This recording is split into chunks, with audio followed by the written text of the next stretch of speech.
자, 명불허전 우리 최재봉 교수님 강의였습니다. 참 멋진 강의였는데 왜 포노사피엔스사에서 최 교수님이 팬덤을 형성하고 있는지 입증을 해주셨습니다. 아유, 별말씀.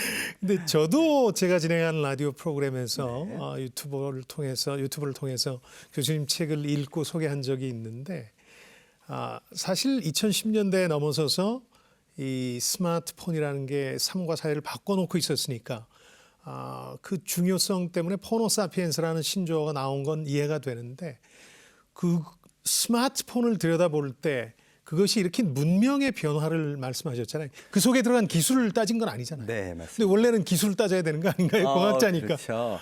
근데 사실 제가 이 미래 제품 디자인이라는 일을 오래 했는데요. 네. 거기서 보면 이 사람이 살아가는 모습의 변화가 그 선택의 그 모든 결정권을 갖게 되더라고요. 제가 포노사피엔스 시대에 집중하게 된 건 이들이 권력이에요. 그래서 세계 최초로 IoT가 들어간 냉장고를 만들었습니다. 그래도 안 사. 안 사죠. 네, 그렇죠. 근데 내가 경험해 보니까 야 이건 너무 좋더라고 자기들이 퍼뜨리면 엄청난 팬덤이 생기더라고요. 기술 대신 팬덤을 선택하더라. 그걸 맞습니다. 보면서 네. 기술에 집중한 게 아니라 사람에 집중했죠. 사람에 집중해서 네. 그걸 이제 책으로 내셨고 또 강연에서 얘기해 주셨는데 맞습니다. 이런 생각도 해봐요. 특히 제주의 경우에는 네. 팬덤의 영향을 아예 안 받은 건 아니에요. 스마트폰의 덕을 조금 봤어요. 맞습니다. 그러니까 초창기에 제주도가 한 번 들르는 신혼여행지나 일회성 휴가지에서 젊은 분들이 이제 자주 들르는 곳으로 변하게 된 데는 말씀하신 대로 휴대폰으로 공유를 했고 맞습니다. 제주의 멋진 풍광이나 이런 것들. 네. 그런데 이제 거기서 멈춘 느낌이거든요. 막 팬덤으로 더 진화하진 못하고 있는데 어떻게 보세요? 팬덤과 제주의 관계, 스마트폰과의 관계를. 사실은 저는 그건 이제 경험이라고 생각하거든요. 네. 저도 제주를 저야 뭐 대학교 때도 오고 뭐 그러셨겠죠. 신혼여행 때도 오고 뭐 이렇게 경험했을 뿐인데 그런데 요새 젊은 친구들은 보면 막 킥보드 타고서 돌기도 하고요. 그렇죠. 뭐 모터사이클들 갖고 돌기도 하고 여러 가지 방식으로 제주를 즐기는 것 같더라고요. 그런 걸 보면서 저도 나도 저런 걸 한번 경험해보고 싶다 하는 걸 느꼈었습니다. 문제는 이제 예. 그거를 좀 더 이제 발전시키면 예를 들어 아이들과 함께 왔을 때는 어떤 생태를 얼마나 아름답게 경험할 수 있다라든가 와가지고 좀 길게 머물 때에는 어떤 걸 즐길 수 있다든가 이런 것들이 정말 팬덤이 그러니까 인간은 다 비슷하잖아요. 그게 뭐 50대건 20대건 간에 그런 팬덤이 와서 그렇게 했더니 너무 좋아를 패키지로 잘 만들어가지고 그들이 스스로 경험하고 퍼뜨리게 한다 그러면 저는 굉장한 팬덤이 거기서 이제 생길 거라고 생각합니다. 그러니까 사실 지금까지 제주 경제의 발자취를 돌이켜 보면 아까 강연 중에도 말씀해 주셨는데 초창기에는 감귤 산업을 중심으로 한 1차 산업. 네. 그 후에 이제 중국인들이 유입되면서 이제 3차 서비스 산업, 관광 산업 쪽으로 오기는 했는데 그리고 일부 팬덤이 형성되긴 했지만 스마트폰 덕에 아직 더 나아가진 못하고 있는 단계인데 강연 중에는 이런 말씀도 하셨어요. 중국 관광객이 중요한 게 아니라 왕홍이라고 불리는 파워 블로거들을 더 유치해야 된다. 맞습니다. 사실 그동안은 기업 유치하는 데 더 공을 들였거든요. 맞습니다. 그래서 첨단 과학기술단지라는 1차 단지를 만들어서 33만 평짜리의 카카오도 모시고 했지만 네. 큰 효과를 보지는 못했다고 자평할 수 있는데 네. 그런 점에서 보면 어떤 데 제주가 더 초점을 맞춰야 될까요? 그러니까 이제 기업 유치에 성공한 사례들은 이게 어차피 재택근무거든요. 그렇죠. 그런 면에서는 와서 있고 싶어 해요. 특히 이제 개발자들이라든가 이런 분들은 오고 싶어 하는데 예. 해결해야 될 제일 큰 문제는 예. 교육. 그렇죠. 그렇죠. 교육이 해결되면 정말 많이 올 겁니다. 실제로 미국도 신도시를 만들거나 새로운 걸 할 때는 교육부터 싹 바꾸더라고요. 그렇죠. 그 지역에. 그게 제일 큰 이슈가 될 거고요. 예. 그다음에는 사실은 와서 살면서의 재미있는 그러니까 그 경험이죠. 이게 학교에서 뭐 얘를 좋은 학교를 보낸다 하는 거는 사실 앞으로는요 크게 중요해지지 않을 것 같아요. 뭐 제주가 거기에 특별히 관심을 가져야 될 필요도 없고 그렇죠. 또 뭐 그렇게 경쟁력이 뛰어날 수도 없는 상황이니까요. 맞습니다. 예. 대신 여기서만의 특화된 교육으로 정말 굉장한 그 아이들의 감수성을 만들 수 있고 행복하게 살 수 있게 해주고 뭔가 이렇게 다른 주제로서 할 수 있는 것들. 사실 제가 아는 그 제자 중에 한 명이 제주에 와서 살아요. 자기는 서울에 근무하는데 애하고 이제 그 엄마하고는 여기 와서 사는 거예요. 애가 너무 행복해하고 자기 주말에 와서 그 애 행복을 쭉 빨아가서 겨우 이제 또 산다 그러면서 너무 좋아하더라고요. 근데 그 아이가 지금 꿈꾸는 게 뭔지 아세요? 낚시꾼 유튜버.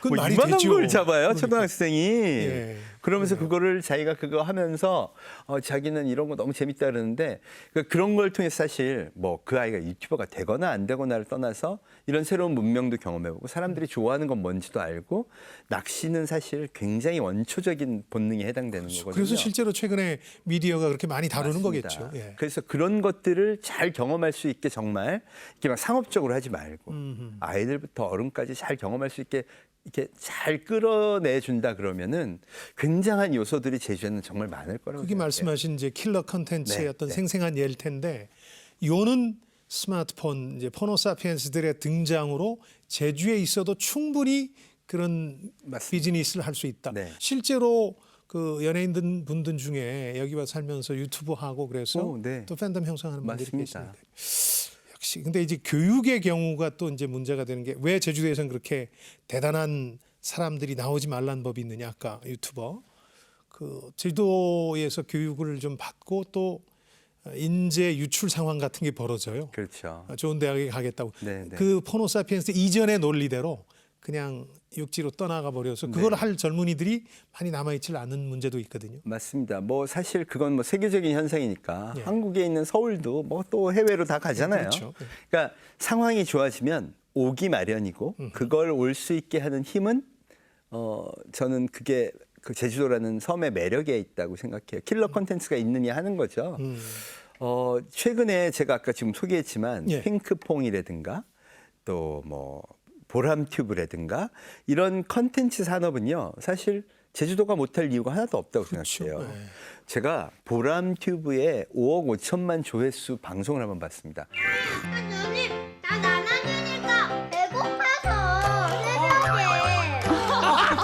이 새벽에 혼자 먹자 같이 먹자. 뭔가 특별한 게 있을 거예요. 근데 보람이하고 보람이 아빠랑 보람이 삼촌이요. 짜파게티 끓여 먹는 게 다예요. 나 미치는 줄 알았어요. 그럴 수밖에 그런데 없죠. 그걸 전 세계 어린이 5억 명이요. 열광하면서 보는 거예요. 와, 짜파게티 너무 맛있겠다. 과거 논리나 감성으로는 이해가 안 되죠. 그것도 전부 한국말로 해요. 영어도 한마디도 안 해요. 그러니까 그것이 성공의 비결이 뭔가 있다는 걸 찾아내기만 한다 그러면 제주도에서 그걸 안 할 이유가 없는 거죠. 그렇죠. 그게 서울이라고 좋을 리도 없는 거고요. 네. 또 하나가 웹툰 작가들. 웹툰 작가나 웹소설 작가들은요. 사실 이런 자연 풍광이 있고 이런 데 너무 좋잖아요. 그럼 그런데 어떤 그거 메카가 여기다 그렇게 되면요 어마어마해지는 거예요. 최근에 재혼 황후라고 웹소설, 뭐 만화 이런 거 하는 그 작가분이요 영화하고 드라마 제작 그걸 맺었어요. 이분 한 방에 40억 받았습니다.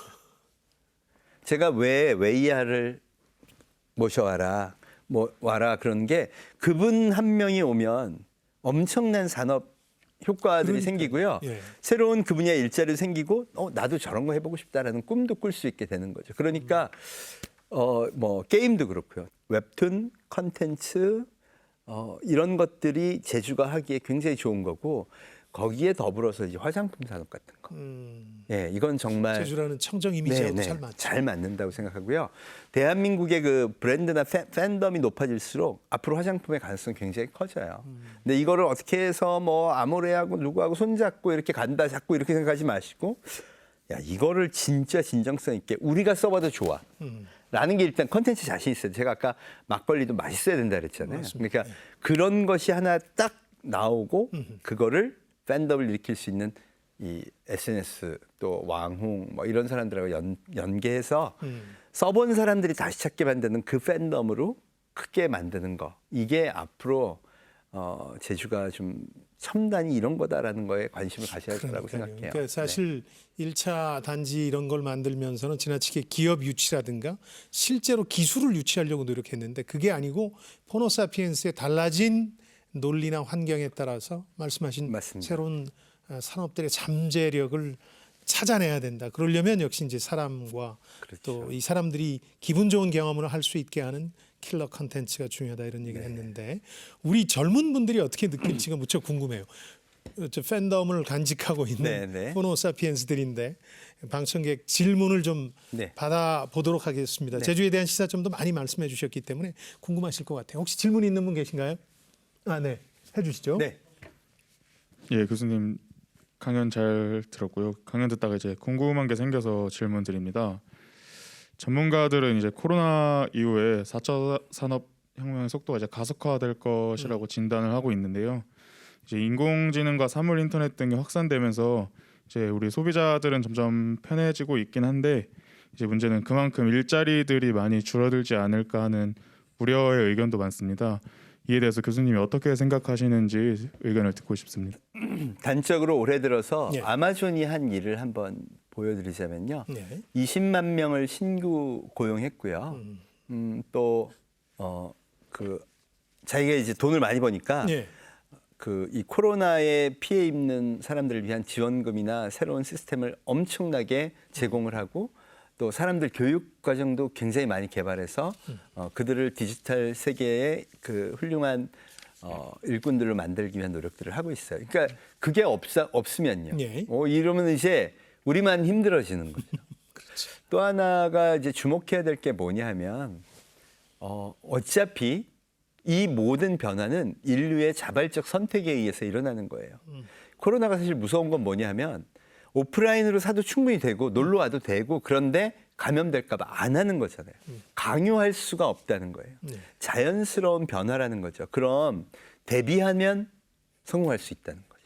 그래서 일자리 문제는 앞으로는 내가 나 가게를 하나 하고 있는데 시장에서 요거 빈대떡 기가 막히게 만들어서 팔고 있는데 요거 배달은 어떻게 해야 될까?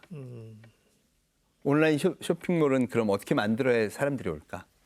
먹방하는 애들하고는 어떻게 연계를 해서 내 광고를 좀 할까? 이거를 심각하게 고민해야 한다는 겁니다. 왜냐하면 말릴 수가 없잖아요. 그렇죠. 네, 강요할 수 없으니까. 그런 변화라는 게 사실 사람들 소비자들의 선택이기 때문에 맞습니다. 그렇죠. 네. 거기 맞춰가야죠. 사실은 제주도 그건 예외일 수는 없는 맞습니다. 거고. 네. 또 질문 있습니까? 아, 네, 저쪽에 있군요. 교수님께서 문화 콘텐츠와 팬덤을 활용하면 새로운 산업 생태계와 새로운 일자리가 만들어질 것이라고 하셨는데 공감은 가면서도 사실 쉽지 않은 얘기거든요. 우리 제주에서도 그게 가능한지 오, 당연합니다. 예. 예, 제가 하나 예로 드는 게 예. 쇼핑몰을 만드는 것을 한번 생각해 보세요. 우리가 치킨집을 만들어요. 제주도에 치킨집 많죠. 치킨집을 한다 그러면 몫이 좋은 점포 임대하고요. 인테리어도 하고요. 설비하고요. 다 해요. 이건 언제 배운 거죠? 되게 어려운 일이에요. 그죠? 그렇죠. 그죠? 그런데 어려운 다 상식적으로 당연히 해야 되는 거라고 생각하고 해요. 그렇죠. 머릿속에 그렇게 돼 그런데 있죠. 네. 이 배달만 전문으로 하는 점을 만들겠다. 그럼 이제 공유 주방이라는 게 있어요. 맞습니다. 예, 공유 주방에 임대해서 들어가고 거기 들어가면 배민, 좋아요, 배달통 착 배달하는 업체랑 딱 계약 맺고 내가 딱 모니터에 뜨는 것만 딱 그 배달 뜨는 것만 착착착 해서 내놓으면 싹싹 가져간단 말이에요. 예. 그래서 생각의 표준을 바꾸면 사실은 이게 쉬울까요, 어려울까요? 솔직히 쉬워요. 네. 왜냐하면 쉽지 않으면 인간이 안 움직입니다. 예, 내가 이걸로 먹어봤더니 너무 좋더라. 그 경험이 결국 팬덤을 만들고 바꾸는 거니까. 사람을 바꾸는 거니까. 저는 제주에는 좋은 게 되게 많다고 생각해요. 그러니까 뭐든지 온라인으로 간다 이건 아니고요. 예를 들어 제주를 이렇게 한번 관광을 해봤더니 너무 좋더라는 경험이 정말 좋으면요. 많은 사람이 공감하면 엄청난 팬덤이 생겨요. 그 오프라인이냐 온라인이 중요한 게 아니라 그 경험이 좋았느냐 안 좋아요. 그 경험에 따라서 팬덤이 생기는 거니까 그걸 관점으로 새로운 사업을 디자인하면 제주에는 굉장한 미래가 있을 거라고 생각해요. 그리고 AI다, 빅데이터다 이런 거 앞으로 엑셀 쓰는 것처럼 소위 클라우드 서비스 다 제공하고 있어요 이미. 그래서 대학생들이라면 한 번씩 다 프로젝트 할 수 있는 그 정도 수준은 벌써 됐어요. 그런 방식의 발상의 전환이 필요하다는 교수님의 제안이 제주의 미래라든가 제주 첨단 산업을 생각하는데 굉장히 중요한 첫 출발점이라는 생각이 들어요. 오늘 멋진 강연 또 열정적인 말씀 고맙습니다. 감사합니다. 제주에 많은 도움이 되는 제안들을 해주셨습니다. 스마트폰 혹은 포노사피엔스라는 것이 우리 삶과 사회의 중심이 된 상황에서도 결국 그걸 사용하고 또 거기 주인으로 그걸 채우는 건 사람들이 아닌가 그런 생각이 듭니다. 제주가 해야 될 일도 큰 기계와 공장을 제주로 유치하는 것이 아니라 그 사람들을 어떻게 일깨울 것인가, 팬덤을 만들고 그 팬덤을 형성하기 위한 내용을 채울 것인가에 대한 고민이 돼야 하지 않을까 합니다. 자, 이 경제, 과학, 기술뿐만 아니라 결국은 사람이 중요하다는 얘기는 언제 들어도 공감하게 됩니다. 자, 뉴노멀 시대 제주의 미래를 모색해보는 특집 토크 콘서트, 오늘은 여기서 마치도록 하겠습니다. 끝까지 함께해 주신 방청객과 시청자 여러분 감사드리겠습니다. 다음 시간에 다시 찾아뵙겠습니다. 안녕히 계십시오.